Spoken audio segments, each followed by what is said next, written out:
Everybody, this is Justin. Welcome to my YouTube channel. I am here for my second video, which means that I survived the first one, which means that you probably can too, unless you do something crazy like jump off a bridge without a parachute. So, guys, in this second video, I'm going to be talking about how to sell anything. Now, first of all, I made this video because I think that a lot of people have this way wrong.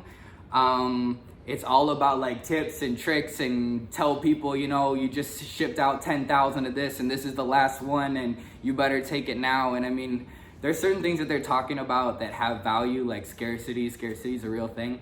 But I think that all that nonsense doesn't work as you get into bigger ticket items, and it also doesn't work in terms of repeat business. They might cancel your contract. So, you know, I would be careful with some of the tips and tricks. There's good things out there, but let's get right into what I think has been most effective for me, and I think will be effective for you too in selling anything. So I got my little fancy thing, how to sell anything to anyone. Hopefully you can read backwards. Okay, getting right into it.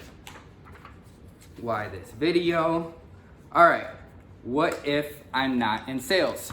Guys, you are in sales. You might not think it formally, but guys, this video is for everybody. Let's say that you are a student and you want maybe the other cool students, or even not cool students, or whatever students you want to hang out with you. Or you want your teacher to give you a good grade, or you want that girl or that boy to like you, or you want your parents to let you go hang out. Or maybe you're a parent and you want your husband or your wife to spend more time with you, or you want your kids to listen to you more. Or maybe you're an executive or a manager and you want your salespeople to listen to you more. You're salespeople, you want your customers to listen to you more. So guys, we're all in sales. Okay, now that we got that little rant out of the way, so this is for you guys. Anybody who wants to be able to get anybody to do anything, including ourselves, because we have to persuade ourselves to do things. So, how sales works.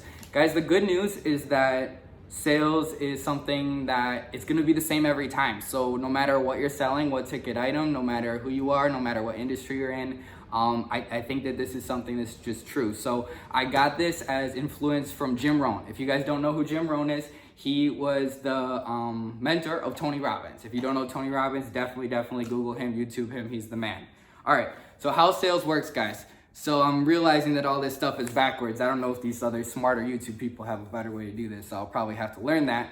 But guys, in sales, you have to meet people where they are before you can take them where you want them to go. Okay, I'm gonna say that again slowly. This is from Jim Rohn, but it's very important. You have to meet people where they are before you can take them where you want to go.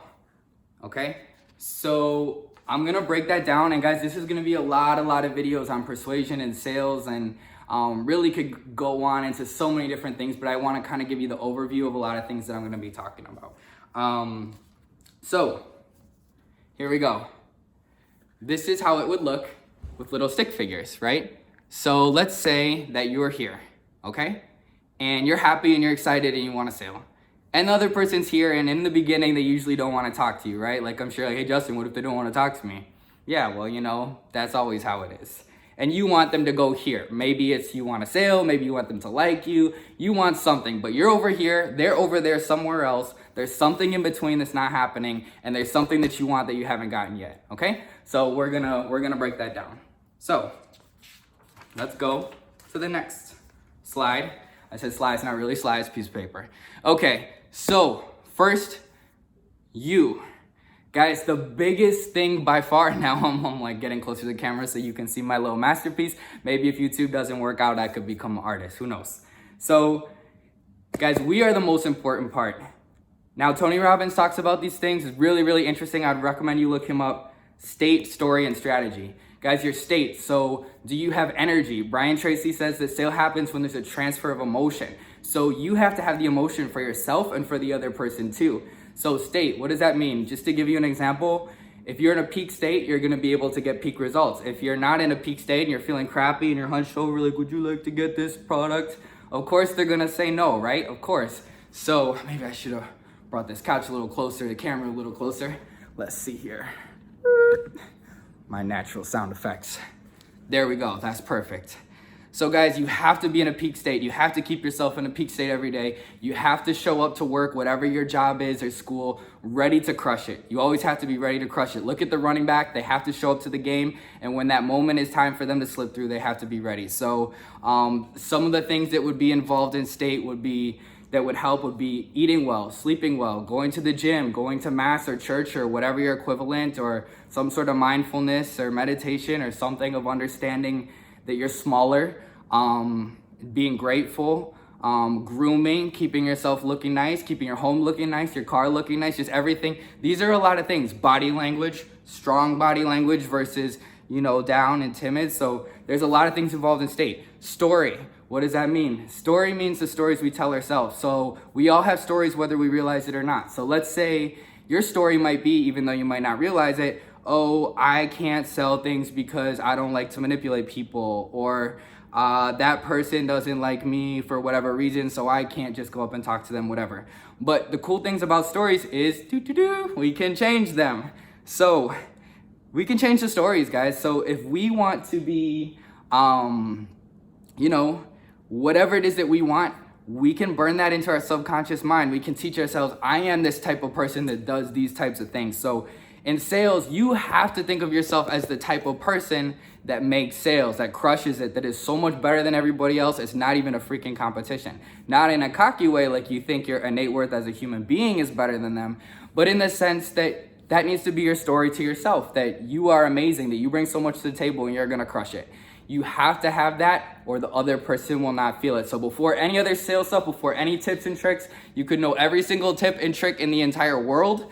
If you do not have your state and your stories, I promise you, you will not sell anywhere near what you could and what your potential is. And then strategy, we can go into that more later, but how are you going about getting your sales, your lead generation is kind of a whole nother topic. These are all topics within themselves. But first is yourself, your state. Are you strong? Are you taking care of your body, your mind, your environment, and you're just ready to crush it every day? Are the stories that you're telling yourself the stories that you want to be telling yourself to crush it? And you can make those stories into reality step by step, because you first have to do something in your mind before you can do it in reality. So moving on. All right, so I'll try to bring this closer. So here's us and there's our prospect, okay?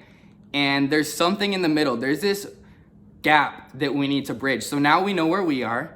We have our state, which means we're confident, we're strong, we feel like we're amazing. The stories we're telling ourselves is, I'm the top salesperson, in my company, I got this. But then it's like, okay, so let's say you do those things, but the person is still over here and they still don't want to talk to you, right? Oh, I'm just looking, we're not really in the market, da da da da. So how do we bridge that gap? What did I write on here? Frequencies, telephone. Okay, so let's take telephone, for example. Let's say that I want to call you. I would have to start by having a phone number, right? And then you would have to start by having a phone number, and I would need to know what that phone number is, and then I would call you, and we would be able to connect because we're on the same frequency. So everything is frequencies, guys. Everything is in motion. This is not just like new age stuff. It's true. Like if you put something under a microscope that looks solid, there is still motion. There is still a frequency that it's on. So in sales, I think there's so much, like I said, the tips and tricks, but we really, really have to step back and look at this from a bigger picture. So I'm on a frequency over here. There's somebody else here. That difference between where I am and where they are, that's the rapport. So I have to figure out how to get over here as smoothly and quickly and seamlessly as possible. So it's like, okay, Justin, well, how the heck do I do that? Well, it starts with ourselves, right? Like we talked about. And then next, it starts with being very aware of where this person is. So for example, I'm gonna show you an example in my job. So I'm in sales, I sell new homes here in Orlando. So let's say that somebody comes in and into my apartment, into my model. I'm in my apartment now, there you go. I need to figure out as quickly as possible what frequency they're on. What are they thinking? What are they feeling? Guys, in sales, at all times, you have to know what your customer is thinking and feeling. If you don't, you're gonna lose the sale unless you miraculously get back on track, but you have to know what your customer is thinking and feeling. So let's say the person comes in. If they come in and they're like, hey, we're looking to buy a home, then you know how I'm gonna respond to them? I'm gonna be like, oh, cool, nice, like I could help you to buy a home. What did I just do? I matched their body language, I matched their tone, I matched their cadence, their rhythm, their words specifically buy a home. What if they came in and they're like, hey, we're just kind of looking around, probably for a 3-2. then I would answer and be like, oh, okay, 3, 2, that sounds good. How many people are gonna be living in the home? And then they're gonna feel comfortable because they're on the same frequency. Guys, how uncomfortable is it? I'm gonna give you another example. Sometimes we know what this is like when we see the opposite, right? So frequency is kind of like, look at dancing, for example. I'm not good at dancing. I wish that I was. It's kind of a dream of mine, but I'm not. You know, gotta be honest with ourselves, call a spade a spade. But guys, let's say that one person's dancing on one beat and another person's dancing on another beat, whether it's an elaborate dance or just in the club, kind of, you know, like doing whatever you're doing. You know, that's kind of awkward if you are not on the same page or the same frequency. It's very uncomfortable, right? So the reason that most sales is very uncomfortable and most people hate salespeople, including myself, I cannot stand salespeople. Yes, and I am one, but 90% of them I can't stand. And the reason is they make it so awkward. It's not that sales is awkward, it's that they make it awkward because they're bad at it. Now, I'm not saying I'm perfect. I'm getting better all the time. It's a lifetime thing. But, you know, they're not aware of the frequency. Most salespeople are terrible at sales because they're like, oh, go through all the checklists of everything I want to talk about. And this person is like, oh, go screw yourself. I want this product over here. Do you see how problematic that is? That's like when one person's dancing, like they're dancing, you know, reggaeton, and another person's dancing ballet.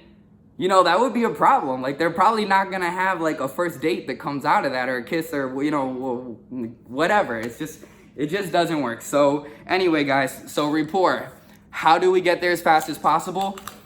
These can be lots of videos. It can go into more and more detail later, but you wanna match what's going on with them. You wanna be very aware of what they're thinking and feeling, and you wanna be able to match that. Now, guys, you don't necessarily have to have everything in common with them. Let's say that they like golf, and you're not so sure that you do like golf. You don't have to lie about it. Be like, oh, I like golf too. A lot of salespeople do that nonsense, guys. Don't do that. Don't do that. It's so stupid.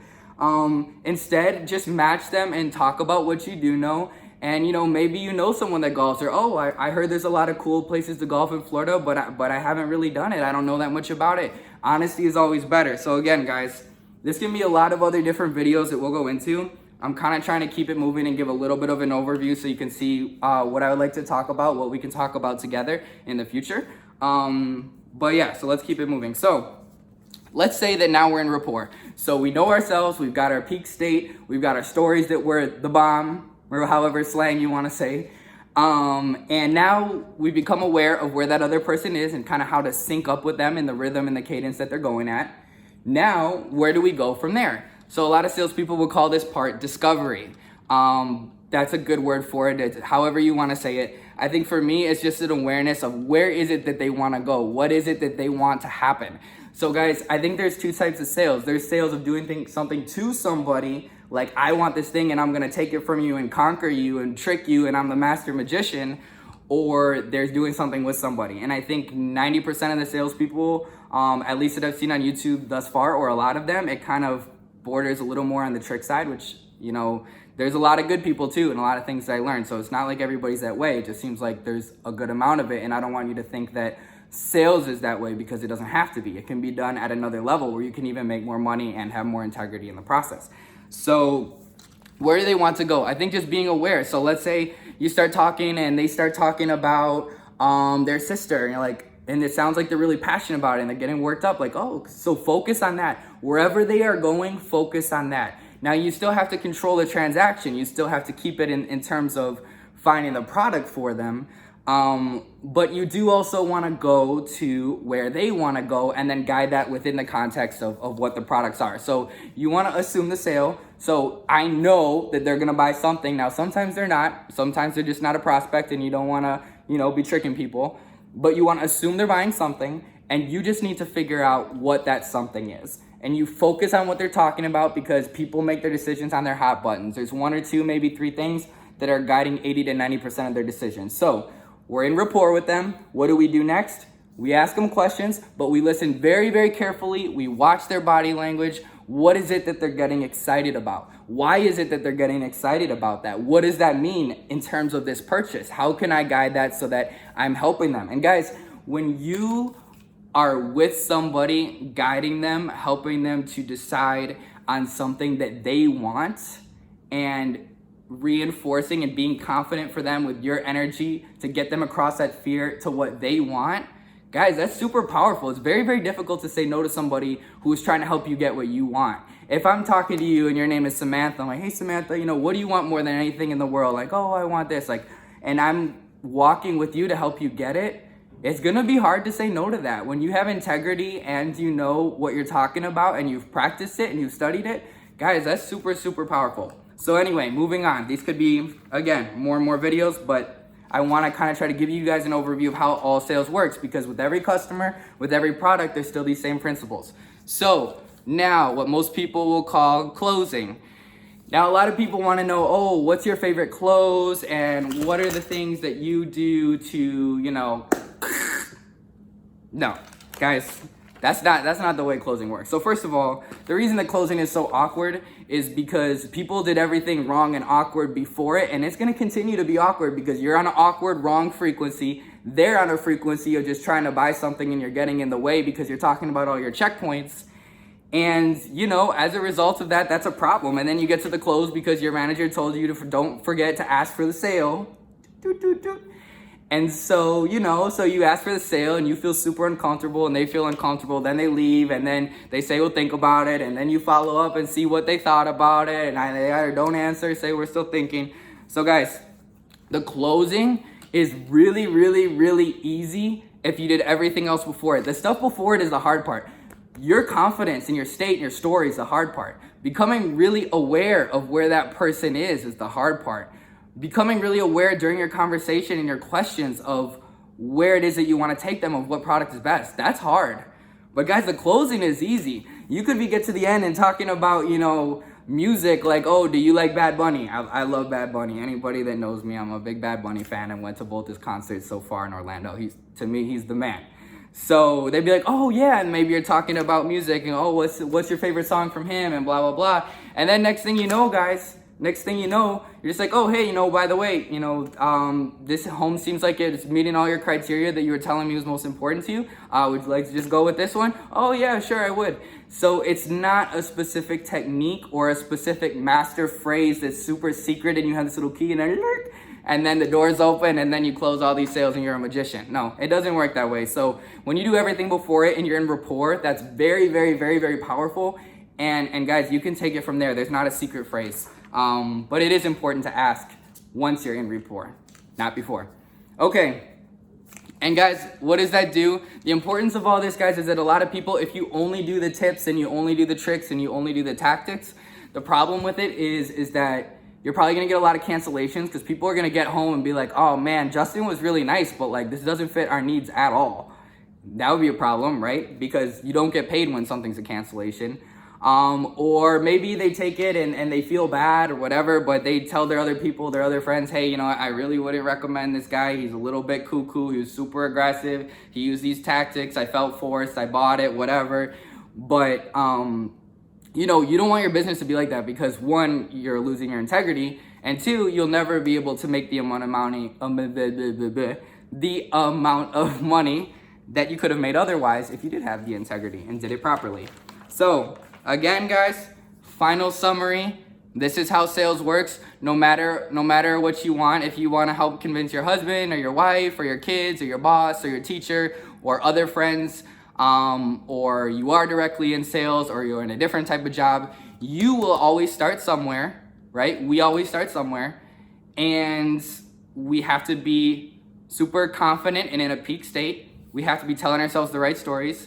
We have to become aware of the other person is and create that rapport by getting onto their level. Like we talked about, knowing how they're thinking, feeling, what is their body movement, what is their tone, what are they talking about, trying to match our body movement and our tone to those things, and then just asking them questions and then guiding them to whatever is the best product for them, assuming for sure that they're gonna buy something, which sometimes they don't, but you do have to assume. So as Jim Rohn says, he's the man, I got this from him, you have to meet people where they are before you can take them where you want to go. So guys, I hope that this was really helpful. I actually went a little longer than I intended to go, but I tried to kind of give an overview of a lot of things that I'm passionate about, both professionally and personally. You can use these in everything.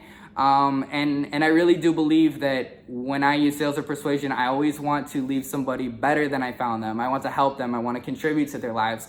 I want to feel like their life is better because they met me. I want to feel like whatever it is that they're looking for, that I help to connect them with that. And if it was just not possible, that I respected that and had the integrity to be like, okay, cool, you know, I respect, no problem. Looks like we looked through everything. So I want to talk these things more in other videos. I'll let you guys go now. Lots and lots of love. This is my second video on YouTube. Loving it so far. I got like 150 views on my first one. I feel like I'm viral, even though I know that I'm not. Guys, let me know in the comments what you thought of this video. If it was helpful, if there were certain parts that are confusing, that I could try to clarify. And yeah, just really grateful to be here. If you missed my first video, it was called How to Get Started on YouTube. So check it out. It's mostly just a mindset thing of what type of mindset should you have to just throw yourself out there and do it. And it talks about, you know, not everything needs to be perfect. Like this video, I'm sure it wasn't perfect. I don't have all the super fast cuts and edits. Or like fancy lights and everything, but I'm just trying to put myself out there and learn with you guys and connect with you guys. So if you found value to this video, guys, please subscribe. I'm gonna make one each week, and hopefully it can help, you know, add value to you, make your life better, and we can kind of grow together and make our lives grow together. So lots of love, guys, lots and lots of love. Happy, what day is today? Happy Tuesday, and I will see you guys next week. Peace.